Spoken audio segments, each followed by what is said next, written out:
Asia cup 2025 শুরু হতেই হয়েছে বিতর্ক। এবার মহাদেশীয় এই আসরের প্রতিযোগিতার মান নিয়ে প্রশ্ন তুলেছেন ভারতের সাবেক স্পিনার রবিচন্দ্রন অশ্বিন। নিজের ইউটিউব চ্যানেলে খোলামেলা বিশ্লেষণ করেছেন তিনি এবং বলেছেন এই টুর্নামেন্টে ভারতের আসলে কোনো প্রতিদ্বন্দ্বী নেই। এমনকি সরাসরি মন্তব্য করে বসেছেন বাংলাদেশ নিয়ে তো বলার মতো কিছু নেই।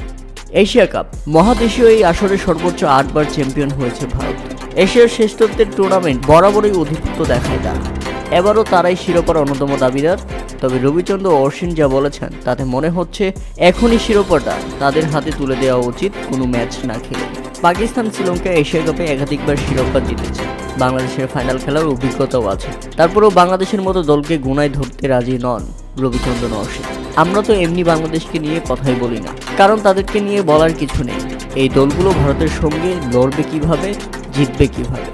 অশ্বিন মনে করেন বর্তমান ফরম্যাটে এশিয়া কাপ প্রতিযোগিতাহীন হয়ে পড়ছে, আর এশিয়া কাপের প্রতিদ্বন্দ্বিতা বাড়াতে এটির নাম পরিবর্তন করে দক্ষিণ আফ্রিকাকে এর সঙ্গে যুক্ত করে রাখার পরামর্শ দিয়েছেন অশ্বিন।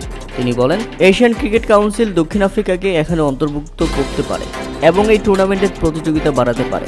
এটিকে আফ্রো এশিয়া কাপ নামে নামকরণ করা যেতে পারে। এখন যে অবস্থা আছে তাদের উচিত ভারত এ দলকে এই টুর্নামেন্টে আমন্ত্রণ জানিয়ে এই টুর্নামেন্টকে কিছুটা প্রতিদ্বন্দ্বিতা করে তোলা। এছাড়া ভারতের এই সাবেক স্পিনার তিনি আরও বলেন ভারতকে হারিয়ে এবার অন্য কেউ শিরোপা জিতলে তিনি খুশি হবেন। এই এশিয়া কাপের টুর্নামেন্টটি প্রতিদ্বন্দ্বিতা ফিরে আসবে বলে তিনি মনে করেন।